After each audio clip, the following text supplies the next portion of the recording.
ಕೊಪ್ಪಳ ಲೋಕಸಭೆ BJP ಕಡೆ ತಿರುಗುತ್ತಾ ಜನಾರ್ದನ್ ರೆಡ್ಡಿ ಗಾಲಿ. ಮತ್ತೆ BJP ಕಡೆ ಮುಖ ಮಾಡಿದ ಗಾಲಿ ಜನಾರ್ದನ್ ರೆಡ್ಡಿ. ಬೆಂಬಲವೋ ಇಲ್ಲ ಬಿಜೆಪಿ ಸೇರ್ಪಡೆಯೋ? ಜನಾರ್ದನ್ ರೆಡ್ಡಿ ಬಿಜೆಪಿ ಎಂಪಿ ಅಭ್ಯರ್ಥಿಯಾಗೋದು ಪಕ್ಕಾನ?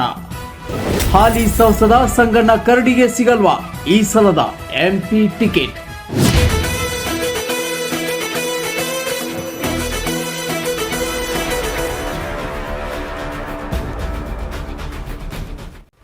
ಹನುಮನ ನಾಡು ಕೊಪ್ಪಳದಲ್ಲಿ ಮತ್ತೊಮ್ಮೆ ಕಬಲ ಅರಳುತ್ತಾ.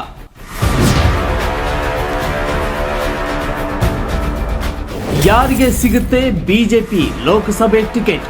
ನಿರೀಕ್ಷಿಸಿ ಲೋಕಸಭೆ ಅಖಾಡ 2024.